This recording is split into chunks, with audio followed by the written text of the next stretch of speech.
Supreme court के आदेश के अनुसार जो टीचर टेट पास नहीं है उन्हें 2027 तक पास करना होगा, अन्यथा उनको नौकरी से निकाल दिया जाएगा।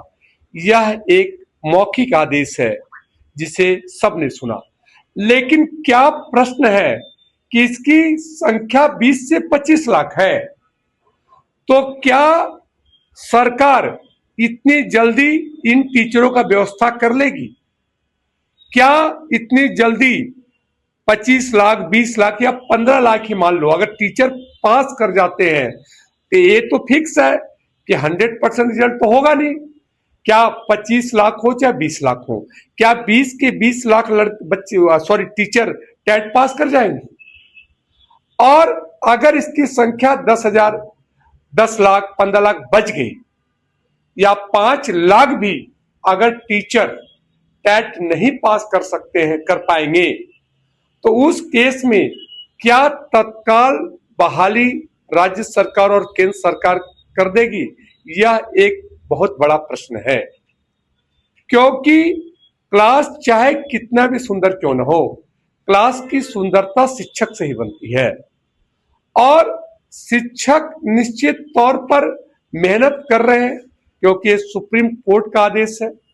तो अगर इस बात को लेकर भी कि अचानक 27 सितंबर तक का तारीख है, इन्हें 1 या 2 मिलेंगे या मैक्सिमम 3 बार टेट दे पाएंगे, यही तो होता है। 6 महीने में 1 बार होता है, साल में 2 बार होता है, मैक्सिमम ये 3 बार देंगे टेट।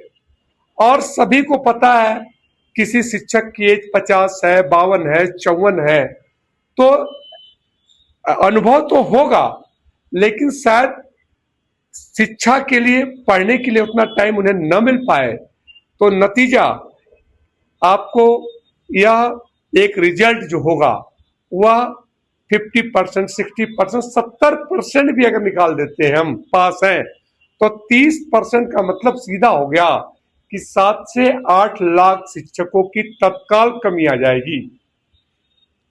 इस कमी को निपटने के लिए राज्य सरकार क्या करती है, ये तो आने वाला वक्त बताएगा।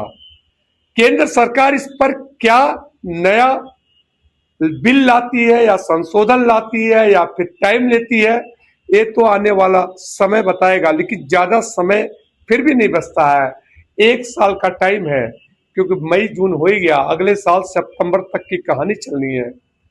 ओवरऑल यह शिक्षकों की जो कमी होगी, इसके लिए राज्य सरकार, केंद्र सरकार निश्चित तौर पर उन्हें एक प्लानिंग के तहत, क्योंकि आदरणीय सुप्रीम कोर्ट का आदेश है, तो निश्चित तौर पर यह आदेश सभी को मानना पड़ेगा। हाँ, इसमें टाइम थोड़ा आगे पीछे बढ़ सकता है अगर केंद्र सरकार चाहे तो, और सुप्रीम कोर्ट मान जाए तो, दोनों कंडीशन है। लेकिन अगर समय नहीं मिलता है तो यह जो टेट का पेपर है, यह 5 सब्जेक्टों का खेल है, कोई एक सब्जेक्ट का नहीं है। और निश्चित तौर पर शिक्षक हो चाहे अभ्यर्थी हो, 5 सब्जेक्ट है, तो पांचों पर कमांड तो सबका होता नहीं है। स्कूल में भी कोई टीचिंग करता है तो 1 ही 2 सब्जेक्ट करता है, जैसे हिंदी का टीचर करता है, हिंदी का टीचर तो निश्चित तौर पर उसको इंग्लिश का पेपर भी देना है, इंग्लिश का टीचर है तो हिंदी का पेपर देना है, तो तमाम चीजें इसमें आएगी। तो अगर ये रिजल्ट में कमी आती है तो इस पर तत्काल केंद्र और राज्य सरकार शिक्षकों की बहाली करेगी, या पहले उसके लिए वैकेंसी निकालेगी, या जो टेट पास उनके लिए कुछ करेगी, यह तो आने वाला वक्त बताएगा। धन्यवाद।